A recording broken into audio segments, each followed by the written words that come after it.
ملامحها اتحولت وعمليات التجميل غيرتها خالص. نفخت شفايفها ومبقتش سندس كده بتاعت زمان.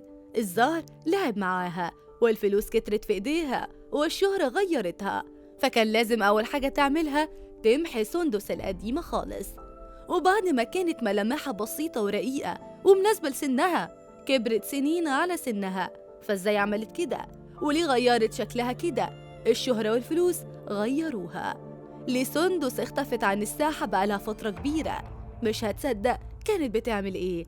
تعالوا نعرف كل التفاصيل في الفيديو ده. سندس عبد الهادي غابت غيبتها، ولما رجعت للجمهور عرفت ترجع بحاجة تقلب بيها الدنيا.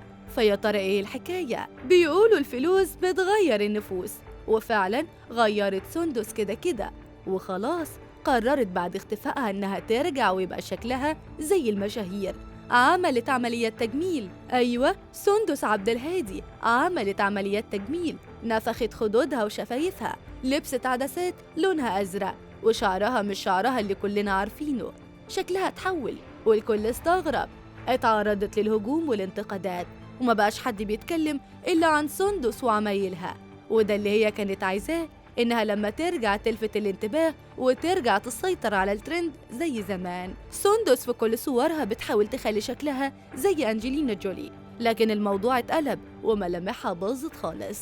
سندس متعودة على الهجوم من الجمهور، ودي حاجة مش جديدة عليها، لكن أول مرة حد يعلق على شكلها وقالوا لها بوظتي ملامحك الرقيقة الكل عرفك بيها، وده من بدايتك. ليه كل حاجة حلوة بتبوظوها؟ يمكن سبب شهرتها كانت ملامحها الرقيقة وطريقة كلامها والمصطلحات اللي كانت بتقولها، فتعرفت على السوشيال ميديا بكده ساحل ومشهورة قوي في نفسك يا واد يا بوبيولار. كانت مكتسحة الترند ومحدش بينافسها، وده لحد ما حصلت حاجة وقلبت الدنيا عليها.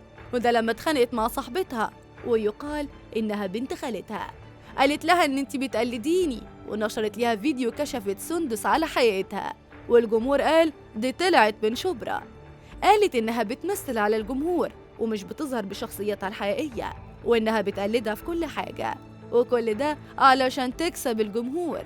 لما سندس ردت بإنها تنفي الكلام ده، عالية صاحبتها قالت لها أهو معايا شهود وأكدوا إنها فعلا بتقلدها ودي مش شخصيتها الحقيقية. طبعا الفيديو انتشر من هنا والجمهور هجم بتعليقاته، وقالوا إن في فعلا طريقتها في الفيديو غير طريقتها مع الجمهور على التيك توك، واحدة بدأت تخسر الجمهور.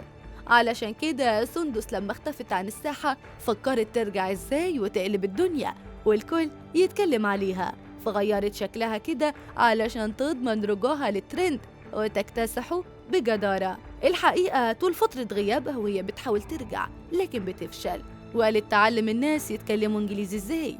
سندس اتعرفت بفتاة الكده ولما ظهرت بتغني أغاني شعبي في برنامج في الشارع، ومجرد ما قالت احنا نجوم كده وكده الكل سماها سندس كده وكده. أما بقى لو ما تسأل بيقولوا عليها فتاة الساحل ليه؟ فده علشان هي مقيمة طول الصيف في الساحل، ودايما تستغرب إن إزاي في حد مش بيروح الساحل.